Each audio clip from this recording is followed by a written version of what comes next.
This morning, you probably woke up and ate something within an hour of opening your eyes: coffee, toast, maybe eggs. It felt automatic, necessary. Even you've been told your whole life that breakfast is the most important meal of the day, but for almost all of human history, that meal did not exist. There was no breakfast, there was no lunch, there was barely a word for what you call a schedule at all. And the real answer to why is far stranger than you think. Your body was not built around 3 plates a day, it was built around uncertainty. Think about your ancestors.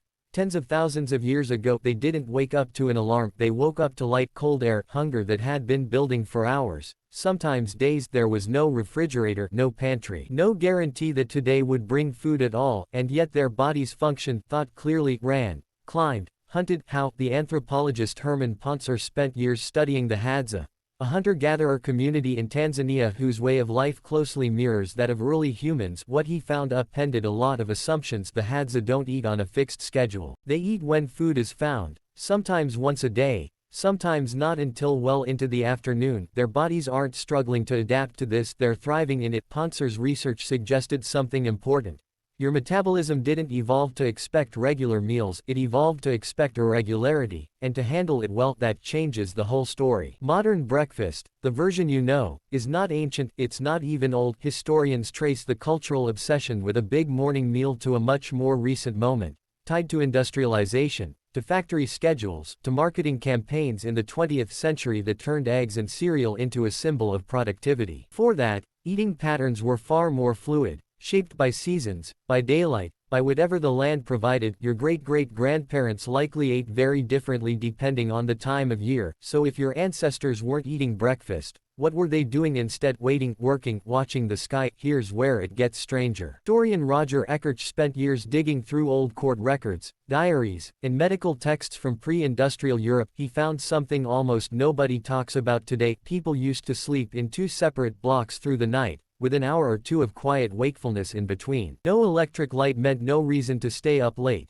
and no reason to stay in bed once the body had gotten enough rest in its first cycle. During that middle of the night gap, people prayed, talked, had sex, sometimes visited neighbors, and notably, they often didn't eat. Food wasn't wired into every waking moment the way it is now. Hunger had rhythms. It rose and fell with light, with labor, with the rest of life. It wasn't managed by a clock on the wall. Your body still remembers some of that rhythm, even if you don't. Deep inside your brain sits a small cluster of cells called the suprachiasmatic nucleus. It runs your circadian clock, syncing your hunger, alertness, and digestion to roughly a 24-hour cycle based mostly on light exposure. Sachin Panda, a researcher at the Salk Institute, has spent much of his career studying how the timing of food, not just the content of it, affects your metabolism. His work on time-restricted eating found something the ancient world seemed to understand without a single lab or microscope.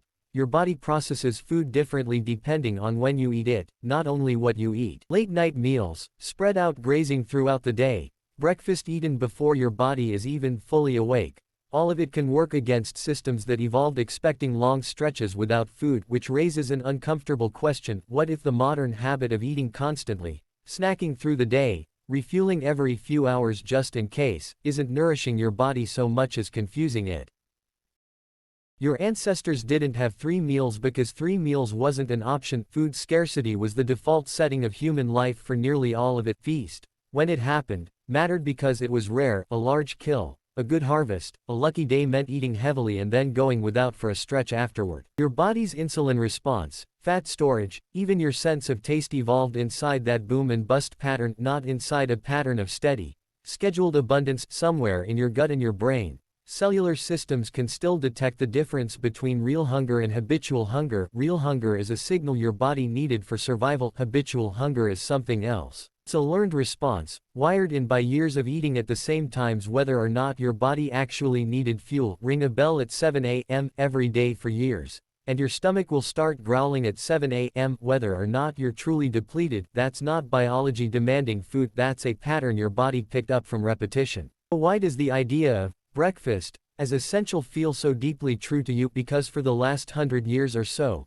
you've been told it is. Cereal companies in the early 20th century built entire ad campaigns around the phrase, most important meal of the day, a phrase that had far more to do with selling boxed grain than with any deep truth about human physiology. It worked. Became common wisdom. Parents told children, children became parents and repeated it. It moved from marketing slogan to cultural fact in less than a lifetime, which is a strange thing when you consider that it contradicts almost everything about how humans actually ate for the previous few 100,000 years. None of this means breakfast is bad for you, or that eating in the morning is somehow unnatural. Plenty of research shows regular eating patterns can support blood sugar stability and energy for people with active mornings, but the framing matters. The truth is not that your ancestors discovered the wrong way to eat and modern science corrected them. The truth is closer to the opposite. The body carries a script written by scarcity, unpredictability, and long fasting windows, and modern life handed it a completely different set of instructions without asking whether the old script still applied. Consider your own hunger the next time it shows up outside of a scheduled mealtime. Is it real, or is it a habit dressed up as a need? There's something oddly comforting in knowing that skipping a meal,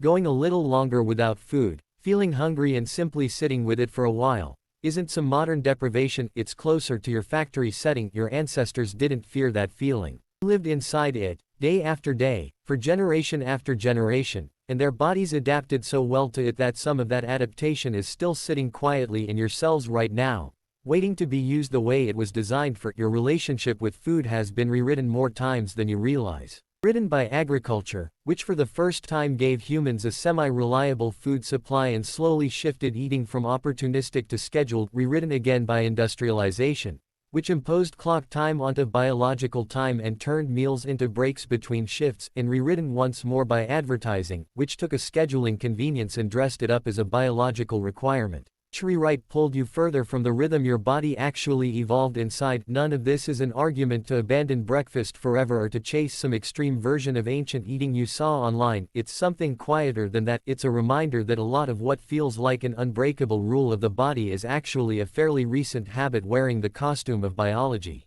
Ancestors didn't eat breakfast because their world didn't offer the luxury of guaranteed food on a fixed schedule, and somehow, without knowing anything about circadian clocks or insulin sensitivity, they lived inside a rhythm that modern researchers are only now starting to measure and explain.